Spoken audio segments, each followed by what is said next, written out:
The Abbott and Costello program brought to you by Camel, the cigarette that's first in the service. Camel stay fresh, cool smoking, and slow burning because they're packed to go around the world. Listen to the music of Freddie Rich and his orchestra, the songs of Connie Haynes. Tonight's guest, Mr. Alan Ladd, and starring Bud Abbott and Lou Costello.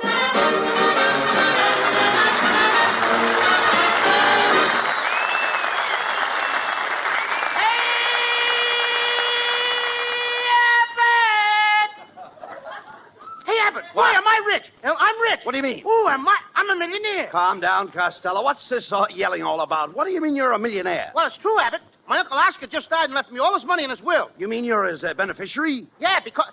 Who's what? Beneficiary. Beneficiary is the man who gets the money. Benny Fisher ain't gonna get none of this money. No. My uncle left the dough to me, Abbott. How did Benny Fisher get into this deal? I'll take him to court. I'll sue him. Costello, will you be quiet? Beneficiary means that you are your uncle's heir. My uncle's what? Your uncle's heir. Heir. H-E-I-R. My uncle didn't have any H-E-I-R. He was bald-headed. All right. All he had was a mustache. So what? Well, my uncle was very proud of that mustache. Every morning, he used to cover it with toothpaste. So why did he cover his mustache with toothpaste? Well, so he could kiss his wife. Toothpaste. I mean toothpaste. Why did he do that? You have your S teeth in, haven't you? Yes. I brought him along.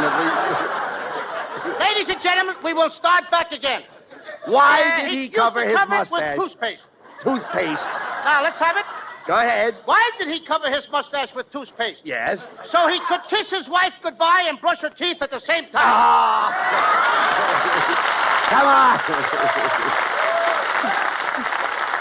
Now, this whole thing is ridiculous. For one thing, how do you know your uncle left this money? Oh, I just got this telegram from my uncle's lawyer. I'm going to read it. Go ahead, read Dear it. Lou Costello, your Uncle Oscar has just died and left you $1 million. Thanks for your past favors. How do you like that, Abbott? I'm rich.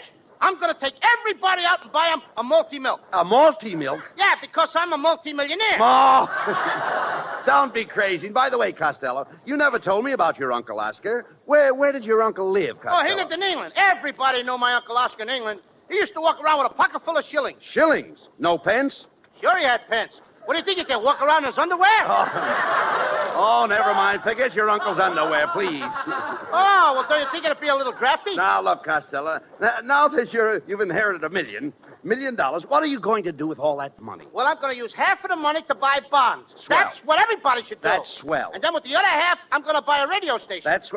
You're going to buy a radio station? Yeah. You don't know anything about radio. Why, you don't even know who discovered electricity. I do, too. Mrs. Benjamin Franklin discovered electricity. Mrs. Benjamin Franklin? You mean Benjamin Franklin? No, Mrs. Benjamin Franklin. One day, she and her husband had an argument, and she said, Benjamin, go fly a kite. Oh. All right, that's enough, Costello. This whole thing is ridiculous.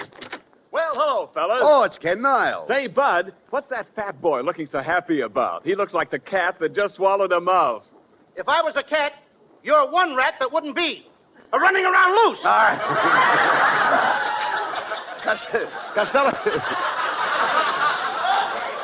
Costello just got some good news, Ken. His uncle left him $1 million, and he is going to buy a radio station. And what's more, Niles, I'm going to be the head announcer on my program. You're going to be the head announcer? Costello, you can't become a head announcer overnight. Well, I've been hammering away for years to be a head announcer. You look like a hammerhead. Now, quiet, Costello. Niles is right. An announcer must have an education. You can't even read or write. Well, maybe not, but I spell. You certainly do. I said spell. Everybody's reading wrong. Now, go ahead. You give me any word at all, and I'll spell it. Okay. Spell Mississippi. State or river? River. Huh? River. River? Yeah. R-I-V-E-R. River. Come on, Costello. Don't try to crawl out of it. Spell Mississippi. Okay. Mississippi. Yes. M-I-Ping, S-S-I, Ping, S-S-I, Ping, P-P-I-Ping. Hey, wait a minute. Wait a minute. What's the ping for? I was dotting the I's. Oh. This is the silliest thing I ever heard of. Why, Costello, my lovely wife would make a better announcer than you would. Your lovely wife? That old umbrella had her face lifted so many times she's too tall for the microphone. Oh, I I heard that remark, Costello, and I want you to know that I have never had my face lifted. They started to lift it, but when they saw what was underneath, they dropped it again. You must excuse Costello today, Mrs. Niles. He's all excited. He just inherited $1 million, and he's buying himself a radio station. Oh, that sounds just like him, the stingy, fat plutocrat. He wouldn't think of buying anything for his friends. I wouldn't say that, Mrs. Niles. I'm going to buy you a lovely present. A nice red fire extinguisher that will last you 100 years. Oh, I don't expect to be here for 100 years. That's all right. Where you're going, you can take it with you. Now, wait a minute, Costello. The nicest present you could give Mrs. Niles is a chance to try out for that announcing job on your new station. Now, why not have a little contest to see who is the fastest reader? That's right, Costello. After all, it's speed that counts in announcing. And my lovely wife and I challenge you to a contest. Now, that's fair enough. All right. Mrs. Niles, you will be number one. Oh, thank you very much, Mr. Abbott, and I shall certainly do my best to win this contest fairly and conduct myself as a lady. That's splendid, Mrs. Niles. Now, Ken, you're number two. Thank you very much, Bud, and I certainly can do my best to win this contest fairly and conduct myself as a gentleman. Good, good. And now, Costello, you will be number three. I thank you, Mr. Abbott, because I don't know how to think of my programs and my announcer, too. Now. I didn't understand what you said, Costello. Well, did you hear what the other said? Yes. All right, now let's go. You will each recite Mary Had a Little Lamb. Now, when I call your name, you start. When you hear the bell, you stop. And don't forget to take a great, big, deep breath. All ready now? Mary had a little lamb. No. Wait a minute. I'll call out the names. Not you. No, not you. All right. Mrs. Niles. Mary had a little lamb, fleece white stone. Everywhere that Mary went, the lamb was sure to go. It followed her to school one day. Ken Niles. Mary had a little lamb, fleece white as snow, and everywhere the Mary went, the lamb was sure to go. Followed her to school one day, which was... Luke Costello. Mrs. I Niles. didn't have nothing to say yet. Mrs. Niles. Mary had a little lamb, fleece white as snow, and everywhere that Mary went, the lamb was sure to go. It followed her to school one day. Which was... Ken Niles. Mary had little lambs, fleece white as snow, and everywhere the Mary went, the lamb was sure to go. Followed her to school one day. Luke Costello. Mrs. Niles. Mary had a little lamb, fleece white as snow, and everywhere that Mary went, the lamb was sure to go. Ken Niles. Mary had little lambs, fleece white as snow, and everywhere the Mary went, the lamb was sure to go. Luke Costello.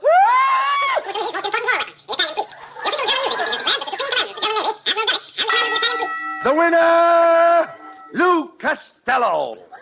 Why, that's the most amazing thing I've ever heard. Oh, it's astounding. Costello, how did you ever learn to talk that fast? Oh, it's easy. I've got two tongues. You've got two tongues. Yeah, I got my own, and my father gave me his. Oh, come on. Why would your father give you his tongue? Because my mother never gave him a chance to use it.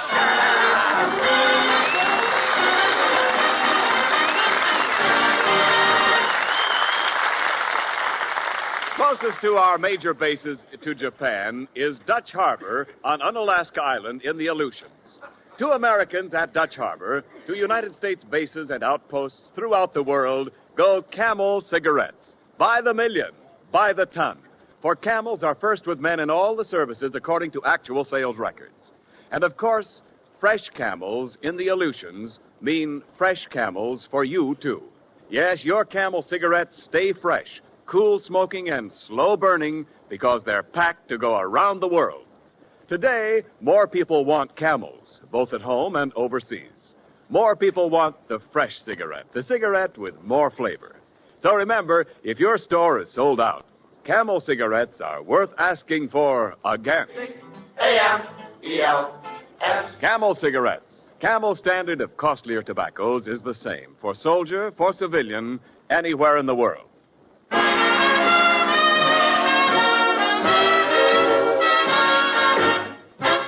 Connie Haynes sings the California novelty tune, San Fernando Valley. Oh, I'm packing my grip, and I'm leaving today, 'cause I'm taking a trip California way. I'm gonna settle down and never more roam, and make the San Fernando Valley my home. I'll forget my sins, I'll be making new friends, where the west begins and the sunset ends, 'cause I've decided where you truly should be, and it's the San Fernando Valley for me. I think that I'm safe and Satan, he will be waiting when my lonely journey is done. And kindly old Reverend Thomas made us a promise He will make the two of us one. So I'm hitting the trail to the cow country. You can forward my mail, care of RFD. I'm gonna settle down and never more roam, and make the San Fernando Valley my home. I think that I'm safe and Satan, he will be waiting when my lonely journey is done. And then old Reverend Thomas made us a promise, he will make the two of us one. I'm in the trail to the cow country. You can forward my mail, care of RFD. I'm gonna settle down and never more roam, and make the San Fernando Valley my home.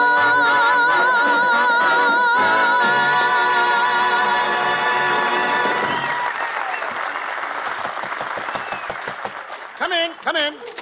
Pardon me, is this the radio station? Yeah, this is Station IOU, the voice of the creditors. I'm the owner and manager, Lou Costello, the great big fat radio maggot.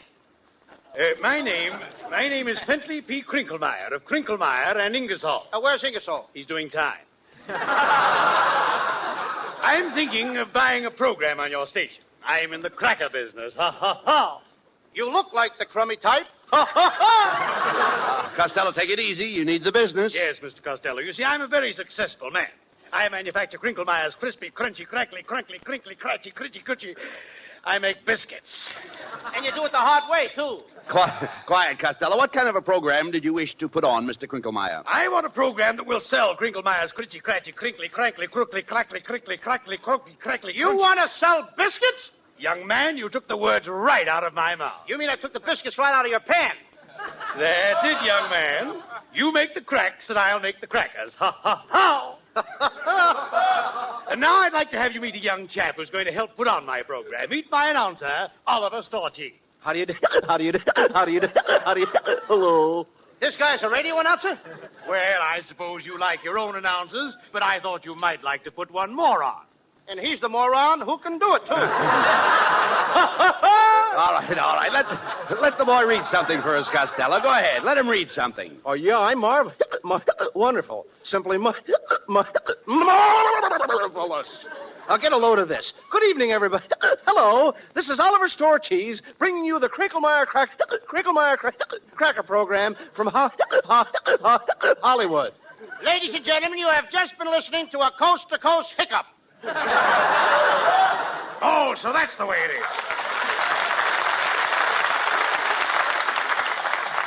Come, Oliver. We'll take our business elsewhere. Ha, ha, ha.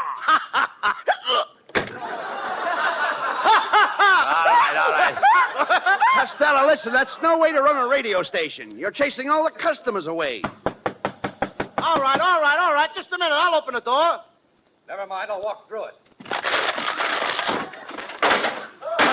Costello, look who it is, that famous killer, Alan Ladd.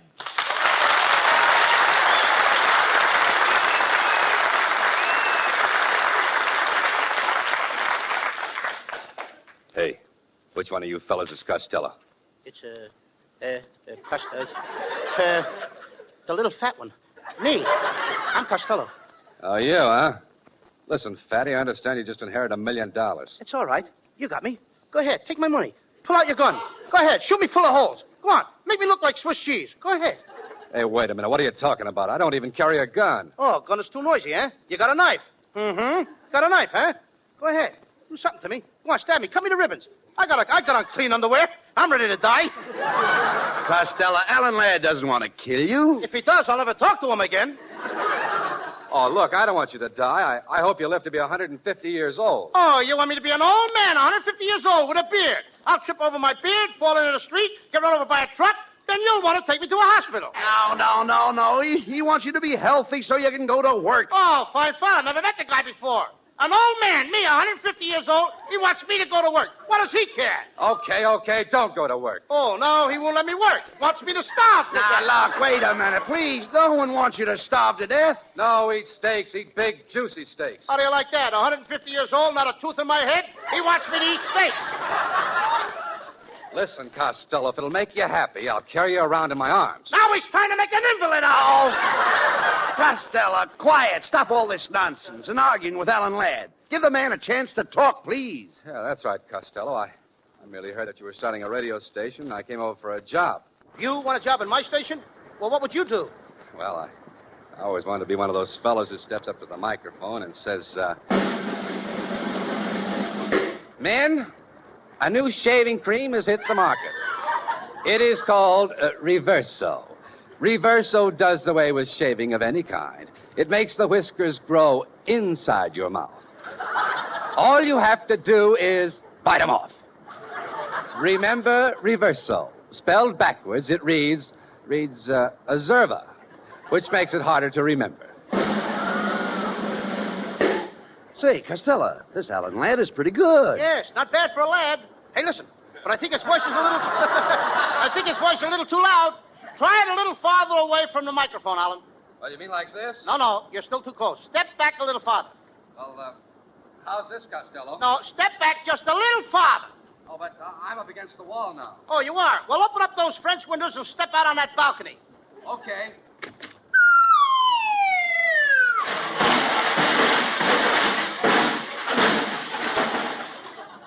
You know something, Abbott? What? We have no balcony.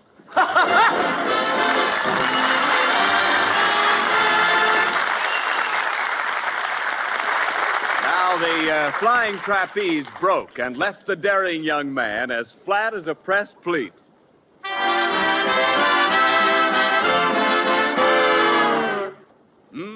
That's flat. And it can be worse in your cigarette. If wartime flatness is spoiling your smoking, get Camels for more flavor. Yes, if you're looking for a cigarette that won't go flat no matter how many you smoke, get Camels for more flavor. Expert blending of costlier tobaccos gives Camel cigarettes that extra flavor. It helps them to hold up, keep from going flat, no matter how many you smoke. Double check that for yourself in your taste and throat. Your T-Zone proving ground for Camel's rich extra flavor and smooth extra mildness. And remember, Camel cigarettes stay fresh, cool smoking, and slow burning because they're packed to go around the world. C-A-M-E-L-S.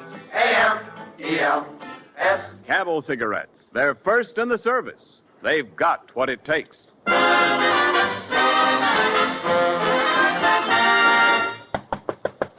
Come in. Well, hello, boys. How's the radio business? Hey, Abbott, it's Alan Ladd. What are you doing back here, Alan? I thought I got rid of you when you fell off the balcony. Didn't you get hurt? No. Fortunately, I was wearing my light fall suit. Ha, ha, ha. You need me around here, Costello. Your audience is crying for new blood. And in a minute, they're going to get it. Your blood. All right, Costello. Why don't you listen to Alan? He may have some good program ideas to improve your station. Well, certainly, Costello. I've written lots of dandy programs. Why don't we try out a few of them?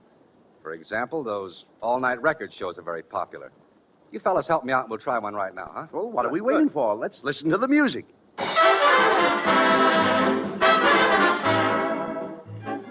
Good evening, record fans everywhere. This is Happy Alan Ladd bringing you the oldest all-night record program on the air, broadcasting since 1896, 24 years before radio. Now, that's enough talk.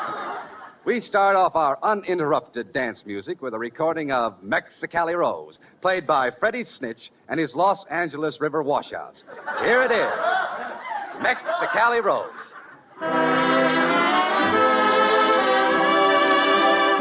This number is being played for Fred and Mabel, Cecil and Rodney, Becky, Fanny, Pauline, the boys at Schmetnick's Pool Hall, the shut-ins at Alcatraz, and Poopsie.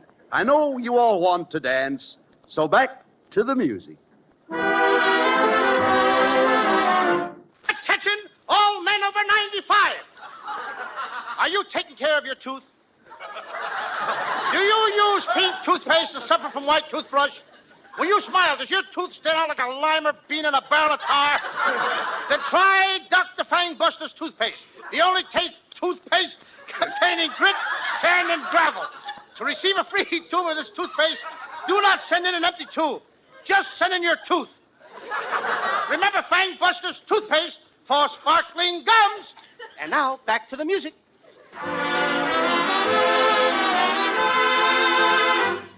And I want to interrupt the music for a moment to tell you that you're dancing to Mexicali Rose. Ladies, have you tried Slicko Shellac on your floors? When you get up tomorrow, make this simple test. Put 2 drops of Slicko Shellac on your floor and rub gently for 2 days. Then put 2 more drops on your floor and rub for 3 days. Then finally 2 more drops and rub for 2 more days. And ladies, before you know it, the week is gone. And so is your floor. You have just been dancing to Mexicali Rose. Good night.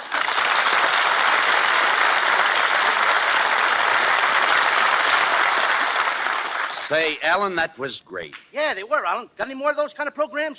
Well, I've got a great story for your daytime program. It's all about a young girl and her problems. You want to hear it? That sounds good, Costello. Freddie Rich, let's have the theme music.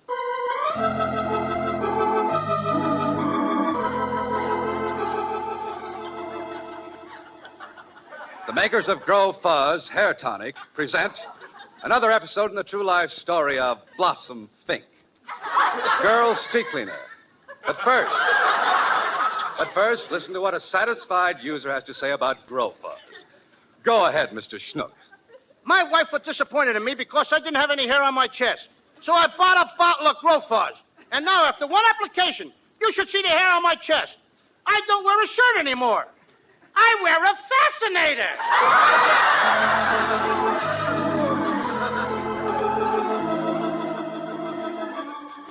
And now, back to Blossom Fink, girl street cleaner. It seems like only yesterday that poor Blossom drank potato bug spray, thinking it was orange pico. But don't worry, folks. Blossom's all right now. The police gave her the 3rd degree and pumped it out of her. In the meantime, Blossom's friend Harvey went to the general store to meet Squire Prindle to inquire about Larry, who had received the tragic letter from Mrs. Philpott's nephew, Eustace, who had told her of the split-up between Bernice and Fitzroy. Now, while this was happening, the butcher's son Herman spied Charlie and Julius leaving Mrs. Greystone's house with Myrtle and Phoebe and quickly rang the fire alarm. Naturally, Blossom was a little confused by all this, and so am I. But as we look in upon Blossom this morning, she and her husband are having breakfast. Blossom speaks. Oh, good morning, John, darling. What do you want for breakfast? Oh, dear, I'd like some coffee. Oh, but you should have milk. But I'd much rather have a coffee, dear. But you should have milk. I'd rather have coffee. No milk. No, coffee. Milk! Coffee! Tune in tomorrow. Will John have milk or coffee? And remember, friends, go to your nearest drugstore and get a bottle of Grow Fuzz Hair Tonic. Try it tonight. If you're not completely satisfied, please don't complain. You've only got one bottle. We got 1 million of them.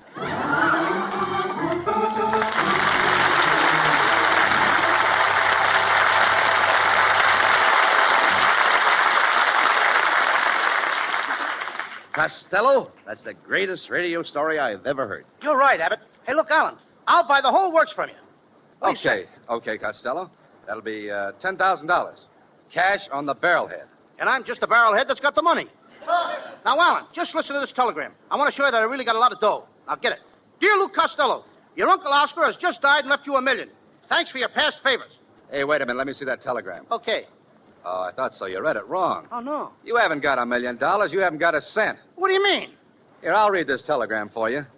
Dear Lou Costello, your Uncle Oscar has just died and left you. 1 million thanks for past favors. Costello, did you hear that? Did I hear that? And I just thought of something else that's wrong with that telegram. What's that? I ain't got no Uncle Oscar. Ah, get out of here!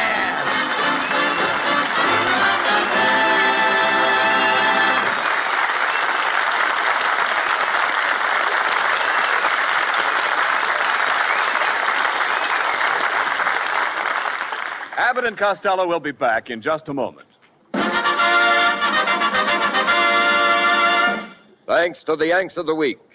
Tonight we salute 23-year-old Marine Captain Harold Siegel of New York City, one of 2 Corsair pilots who attacked a formation of 40 Japanese planes.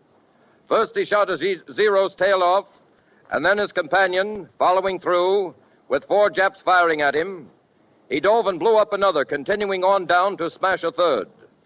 Now under fire from about 10 enemy fighters, Captain Siegel's plane was shot to pieces, but he stuck with it and plunged into the water.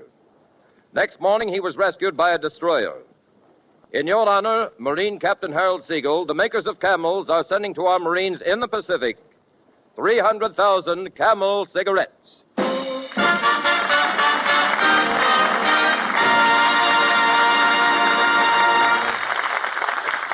Each of the 4 Camel radio shows honors a Yank of the Week, sends 300,000 Camel cigarettes overseas, a total of more than 1 million Camels sent free each week. In this country, the traveling Camel caravans have thanked audiences of more than 3.5 million Yanks with free shows and free Camels. Camel broadcasts go out to the United States 4 times a week, a shortwave to our men overseas and to South America. Listen tomorrow to Gary Moore and Jimmy Durante. Saturday to Bob Hawke in Thanks to the Yanks. Monday to Blondie. And next Thursday to Abbott and Costello with their guests Cary Grant and Don Barclay.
Abbott and Costello with a final word. Well, Costello, we'd better start getting ready for next week's program. You know, we're going to have Cary Grant and his friend Don Barclay as our guests. Cary Grant? Mm-hmm. You mean the big movie star? That's right, Costello. You know, Cary just returned from the South Pacific, where he entertained the soldiers. Yeah, I understand he made a lot of money on that trip. Oh, don't be silly. That's patriotic volunteer work. The Army doesn't pay him for that. He made the money off the Japs. He had a great racket. What do you mean? At night, he'd hide behind a tree with a baseball bat and belt the Japs over the head. How could Cary make money that way? Easy. When the Japs came to, he'd sell them a road map. Good night, folks. Good night, Betty.